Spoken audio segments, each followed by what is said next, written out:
PMC channel చూస్తున్నటువంటి ప్రేక్షకులకి నా యొక్క నమస్కారములు. ఆరోగ్యమే మహాభాగ్యం శీర్షికలో ఆయుర్వేద వైద్య విధానం గురించి నేర్చుకుందాం. మనకు దినదిన అభివృద్ధి ప్రతిరోజులో రకరకాల వ్యాధులు సంభవిస్తున్నాయి. అలా సంభవించినటువంటి వ్యాధులకు నివారణోపాయాలు, తగిన జాగ్రత్తలు, అవసరమైన చికిత్సల గురించి కూలంకుషంగా చర్చించుకుందాం. నా పేరు డాక్టర్ డి బాలకిషన్, ఆయుర్వేద వైద్యరత్న, కౌశిక్ ఆయుర్వేద నిలయం, దిల్సుఖ్ నగర్, హైదరాబాద్. గురక అనేది చిన్న పదమే. వయస్సుతో నిమిత్తం లేకుండా చాలామందికి గురక వల్ల సమస్యలు వస్తున్నాయి. ఈ గురక అనగానే ఏదోలే ఏమవుతుంది అని అందరం అనుకుంటాం, కానీ దానివల్ల చాలా రకాల సమస్యలు వస్తున్నాయి.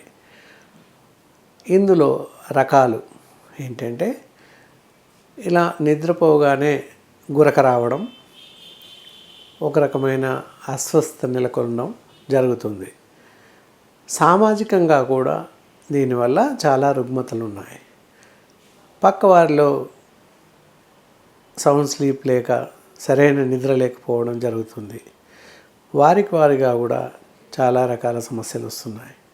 ముఖ్యంగా గురక రావడానికి కారణాలు ఏంటంటే, ఊబకాయంతో ఉన్నవారికి, స్లీప్ అప్నియా అనే జబ్బున్న వారికి, తర్వాత షుగర్, బీపీ లాంటి జబ్బులున్న వారికి ఎక్కువగా గురక వచ్చే అవకాశాలు ఉన్నాయి. తర్వాత ఈ గురక సమస్య వల్ల శ్వాసకోశ జబ్బులు వచ్చే అవకాశం ఉంది. దాంతోపాటుగా ఊబకాయం పెరిగిపోయే అవకాశం కూడా ఉంది. కాబట్టి ఈ గురక తరచుగా వస్తున్నట్లయితే ఒకసారి డాక్టర్లను సంప్రదించి అసలు ఈ గురక సమస్య ఏంటి అని తెలుసుకోవడం మంచిది. గురక అనగానే స్లీప్ అప్నియా అనుకోవడానికి కూడా వీల్లేదు. కొంతమందికి మామూలుగా గురక వస్తుంది, తగ్గిపోతుంది, కాసేపు వస్తుంది, తగ్గిపోతుంది, దానివల్ల ఎలాంటి నష్టం లేదు.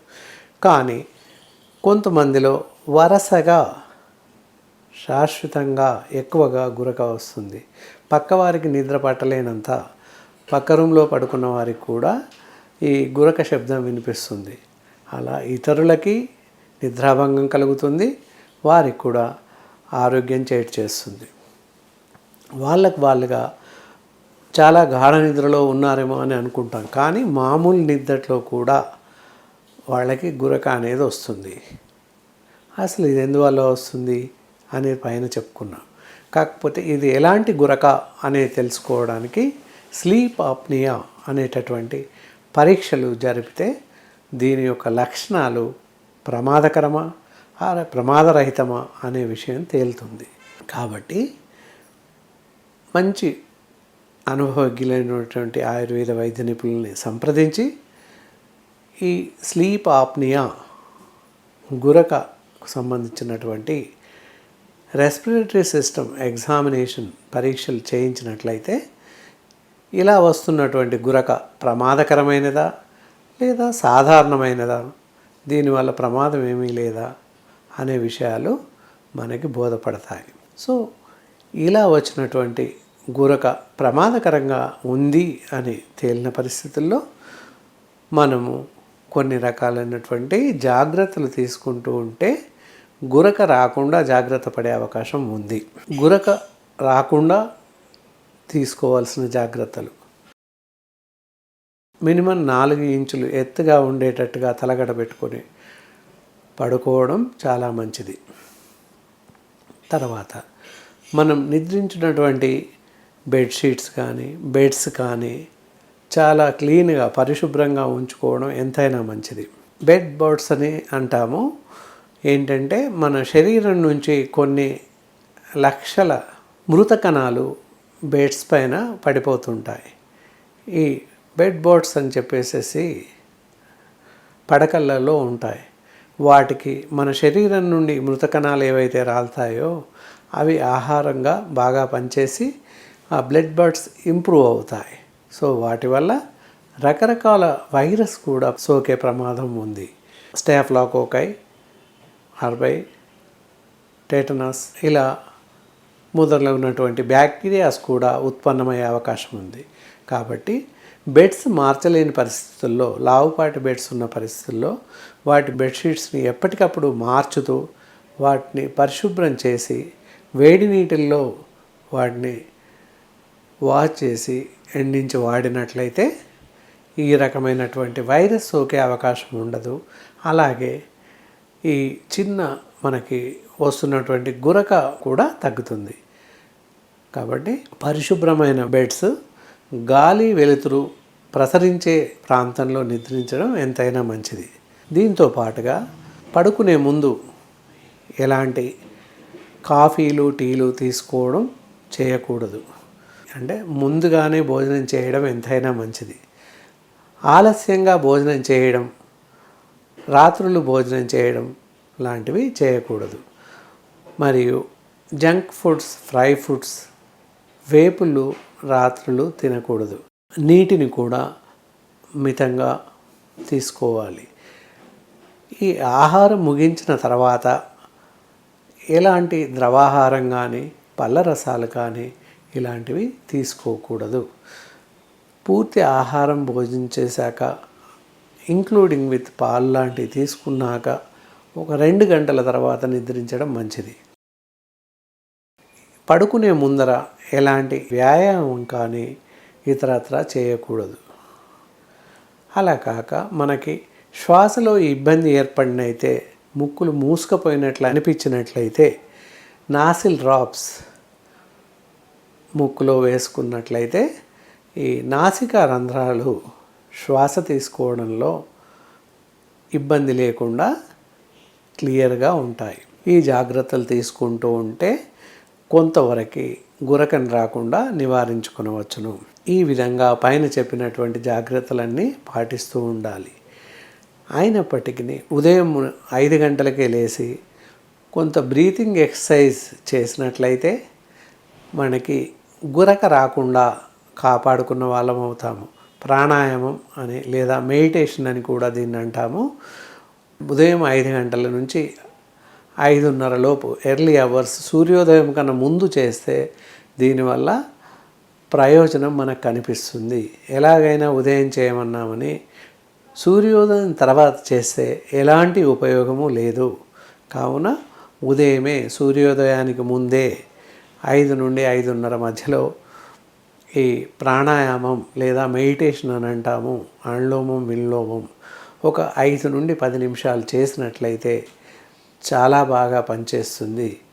దీనివల్ల గురక, ఇతరత్ర రెస్పిరేటరీ సిస్టంలో వచ్చేటటువంటి ఇబ్బందులు తొలగిపోతాయి.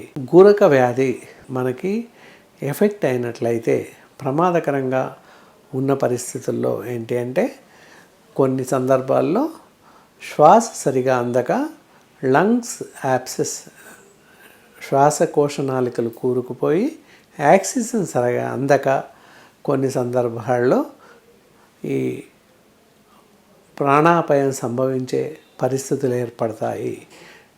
రక్త ప్రసరణలో సరైనటువంటి పద్ధతులు, సరైనటువంటి అవకాశం లేక, ఆక్సిజనేటెడ్ బ్లడ్ మనకి సరిగా అందక శరీర భాగాలు కూడా చచ్చుబడిపోయే అవకాశాలు ఉన్నాయి. కాబట్టి గురకే కదా అనే మామూలుగా విడిచిపెట్టాల్సిన అవసరం లేదు. గురక వరుసగా వస్తున్నప్పుడు తప్పకుండా దాని యందు శ్రద్ధ తీసుకొని పరీక్షలు జరిపి అవసరమైనచో సరైన చికిత్సలు, సరైన ఆహార నియమాలు పాటిస్తూ ఉంటే ఎంతైనా మంచిది. ఎప్పుడైతే ఈ గురక సమస్యగా ఉంది, ప్రమాదకరంగా ఉంది అని పరీక్షలు చేసి తెలిసిన పరిస్థితుల్లో ఇంట్లో గృహ ఔషధంగా చిన్న చిట్కాలను పాటించి గురకను నివారించుకునే అవకాశం కలదు. అయితే ఈ గురక ఎప్పుడైతే ప్రమాదకరంగా ఉంది అని తెలుస్తుంది, అలాంటి పరిస్థితుల్లో గృహంలో తయారు చేసుకునేటటువంటి సాధారణమైన చికిత్స కలదు. అదేంటంటే ఒక గ్లాస్ వాటర్లో అర టీ స్పూన్ తేనె, అర టీ స్పూన్ ఆలివ్ ఆయిల్ కలిపి రాత్రి పడుకునే ముందు తాగినట్లయితే గురకను తగ్గించుకొనవచ్చును.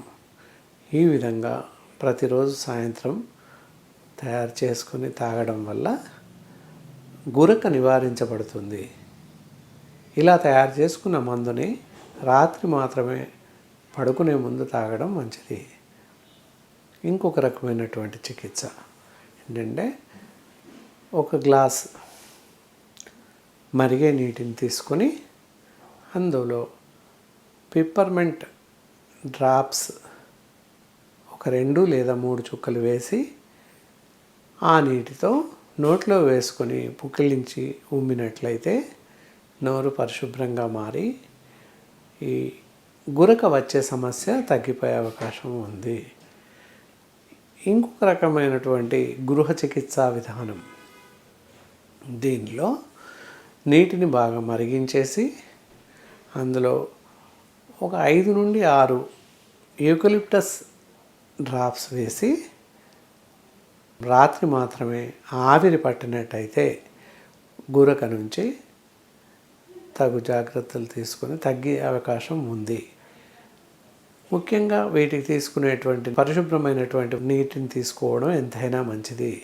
ఇందులో యూకలిప్టస్ ఆయిల్ వేసి ఆవిరి పట్టడం చాలా మంచిది. 5 నుండి 10 నిమిషాలు ఆవిరి పట్టాలి.